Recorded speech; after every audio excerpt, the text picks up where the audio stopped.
इसको पढ़ने में इंटरेस्ट हो। रुद्र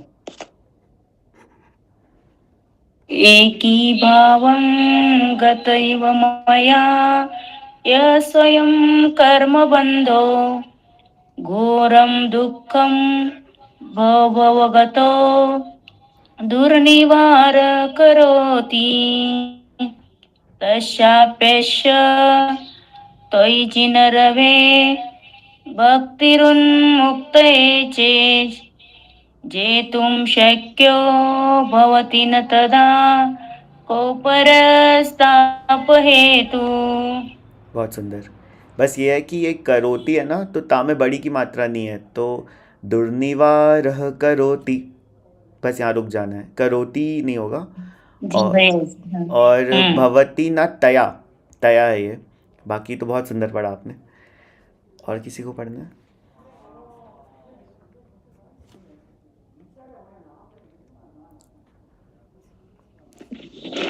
चलिए मैं पढ़ता हूँ ऊपर। ठीक है भैया।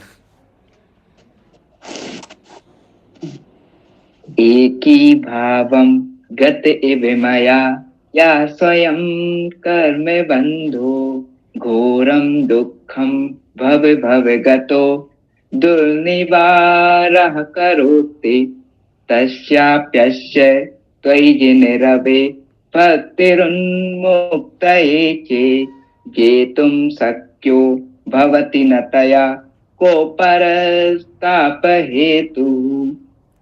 बहुत सुंदर भी। ठीक है। ये जो वैसे जो पहले वाला था ना, जो वो में क्या जो क्षेत्र रेखा होता था वो ज्यादा बेहतर है, क्योंकि ये जा भी है ना वो ता के रूप में ही आ जाएगा ऊपर। कहाँ पर? ये जो डबल जा है ना, जे तुम।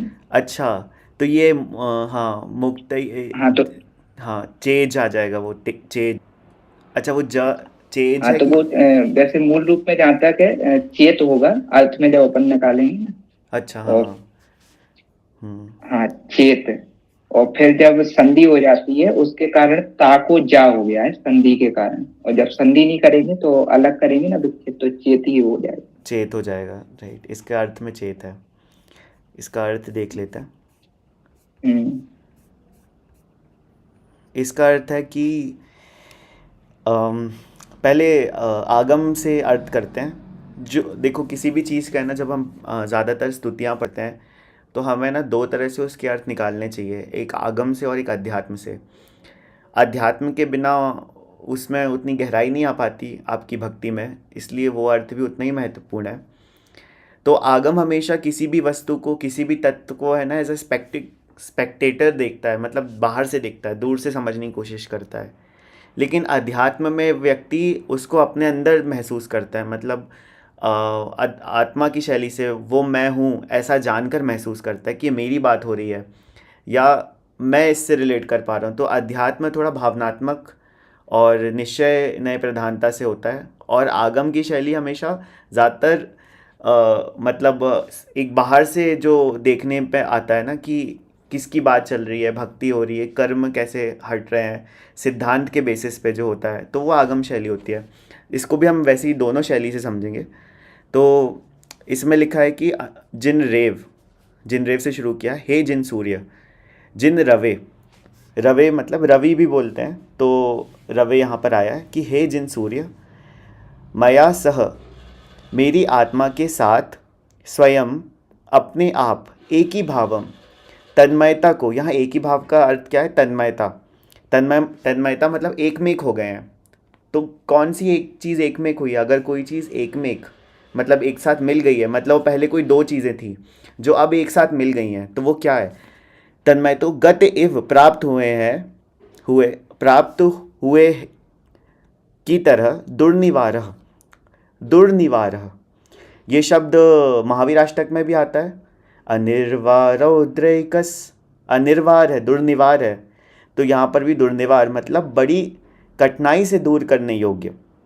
यह जो कर्मबंध, कर्मबंध यहाँ पर है ना, कर्मबंध, कर्मबंध, स्वयं कर्मबंधो, भव भव भव भव गतः सन, प्रत्येक पर्याय में साथ जाता हुआ घोरम भयानक दुखम, दुख को करता है। तो इस पहली लाइन का क्या अर्थ हुआ कि वैसे, लेकिन जो मेरी आत्मा के साथ एक कर्म चिपक गए हैं, एक में एक हो गए हैं और कर्म अपना प्रभाव डाल रहे हैं, वो मुझे बहुत दुख देता है। और कैसे हैं? दुर्निवार है, इतनी आसानी से हटाने पे हट नहीं रहे हैं ये कर्म। अभी तक हम संसार में बैठे, हम रोज़ स्वाध्याय करते हैं, अभी रोज़ भैया क्लास में पढ़ाते हैं, इतना तत्व चिंतन रोज़ कर रहे हैं, लेकिन कर्म नहीं छूट रहे हैं, आसानी से जा नहीं रहे हैं। तो इसलिए यहाँ पर ये शब्द यूज़ किया, दुर्निवार है। फिर क्या बोलते हैं?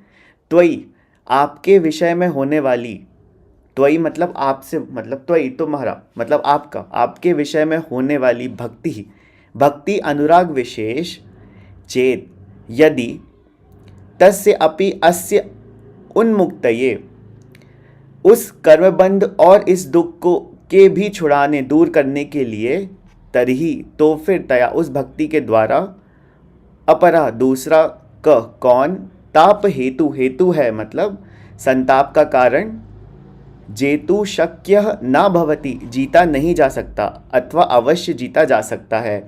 मतलब कि जो दुर्निवार है, कर्म के बंधन है, लेकिन वो आपकी भक्ति जो है ना, उससे वो चीज़ अलग की जा सकती है, उससे उन कर्मों को जीता जा सकता है। और उसका क्या कारण होगा? सिर्फ आपकी भक्ति ही वो कारण है। टीका में क्या है? हे भगवान, जब आपकी भक्ति से भव भव में दुख देने वाला कर्म बंध भी दूर हो जाता है, अर्थात मोक्ष प्राप्त हो जाता है, तब उससे दूसरे शारीरिक संताप के कारण इसमें क्या आश्चर्य है? तो यहाँ पर है ना, हर श्लोक में एक बहुत एक भाव मिलेगा आपको, हर एक श्लोक में मिलेगा कि वो बोल रहे हैं कि भगवान की भक्ति से बहुत बड़े बड़े काम हो जाते हैं। जैसे इष्टोपदेश में आया था ना कि नाके नाको कसान सौख्यम, ऐसा आता है ना कि उसका पूरा श्लोक क्या था?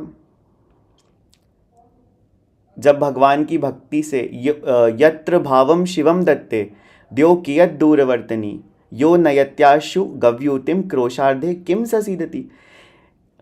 जिस भाव से मोक्ष फल प्राप्त हो जाता है, यत्र भाव शिवं दत्ते द्यो कियत दूरवर्तनी, उससे छोटे मोटे जो स्वर्गाधिक सुख हैं वो कितनी दूर हो जाएंगे।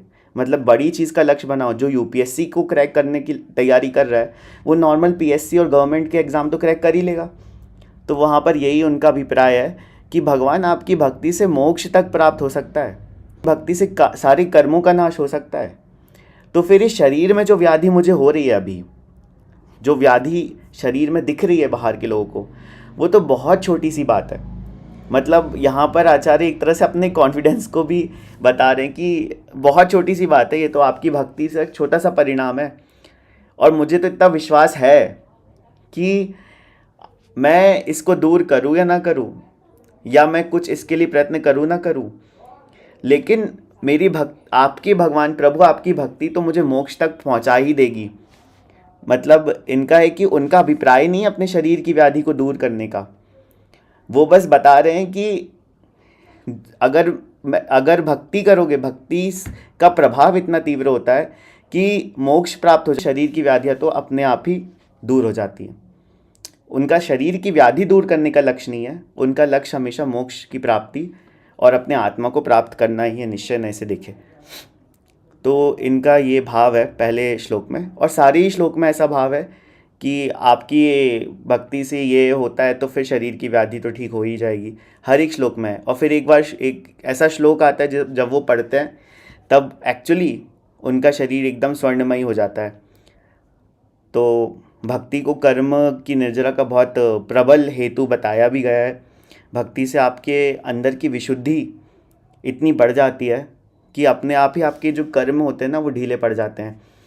जैसे आचार्य कुमुदचंद्र जी ने ना कल्याण मंदिर स्तोत्र में ये कहा है कि आपने देखा होगा चंदन के वृक्ष में कैसे सर्प लिपटे होते हैं, लेकिन एक मोर आवाज़ करता है तो सारे सर्प की जो पकड़ होती है ना वो ढीली पड़ जाती है और सब गिर जाते हैं एक मोर की आवाज़ से, क्योंकि मोर और सर्प का जन्मजात बैर होता है। वैसे ही एक जिनवाणी की आवाज़ से, एक जिनवाणी के तत्वाभ्यास से, एक जिनवाणी के अनुभव से जो सारे कर्म एकदम चिपक के खड़े थे वो ढीले पड़ जाते हैं, उनकी पकड़ ढीली पड़ जाती है। और फिर आचरण में लाने से, जैसे सम्यक दर्शन ज्ञान से वो पकड़ जो ढीली पड़ी है, चरित्र को धारण करने से तड़ तड़ सारे कर्म नीचे गिरने लगते हैं, टूटने लगते हैं।